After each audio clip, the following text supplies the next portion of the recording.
আসসালামু আলাইকুম। অনুভূতি পেজ থেকে নিশা ইসলাম বলছিলাম। আশা করি সবাই ভালো আছেন। আজকে আমি চিকেন ফ্রাইয়ের জন্য চিকেনটা ম্যারিনেট করব। তার জন্য নিয়েছি মুরগি। এগুলোকে আমি পিস পিস করে কেটে ভালো করে ওয়াশ করে নিয়েছি। আদা বাটা, টমেটো সস, সয়া সস, লবণ, হলুদের গুঁড়ো, মরিচের গুঁড়ো, ডিম, কর্নফ্লাওয়ার, টেস্টিং সল্ট, গোলমরিচের গুঁড়ো, এখানে আছে রাঁধুনি কাবাব মশলা এবং বেসন, আর সাথে দেবো একটি ডিম। সব কিছু একসাথে আমি ম্যারিনেট করে নেব। সমস্ত উপকরণ আমি একসাথে মিক্স করে মুরগির সাথে মিক্সড করে নিয়েছি এবং এটাকে আমি ম্যারিনেট করে 2 ঘন্টার জন্য রেস্টে রেখে দেব। চলে আসলাম আমার মুরগি ফ্রাইটা করতে।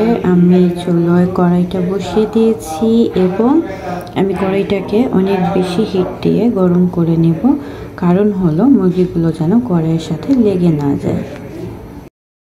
আমি কড়াইয়ের তেলটাও গরম করে নিয়েছি এবং মুরগিগুলো একটা একটা করে দিয়ে দিব।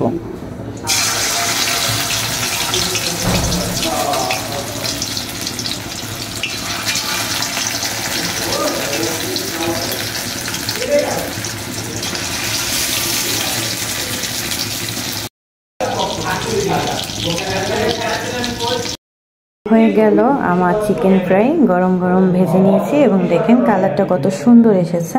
সবাই আমাকে এই কথাটা জিজ্ঞেস করে যে তোমার চিকেন ফ্রাইটা এরকম হয় কেন, কড়াইয়ের সাথে লেগে যায় না কেন। তার কারণ হলো আমি কড়াইটা আগেই চুলায় বসিয়ে রাখি এবং এটা ফুল হিট দিয়ে আমি কড়াইটা বেশি করে গরম করে নিই। তারপর আমি তেল দিয়ে আবার কড়াইটা গরম করে নিই, দেন আমি ফ্রাইগুলো ছেড়ে দিই। এর জন্য আমার ফ্রাইগুলো কড়াইয়ের সাথে লেগে যায় না। তো বাসায় সবাই ট্রাই করবেন। কেমন লাগলো কমেন্ট বক্সে অবশ্যই জানাবেন। আল্লাহ হাফেজ, টাটা।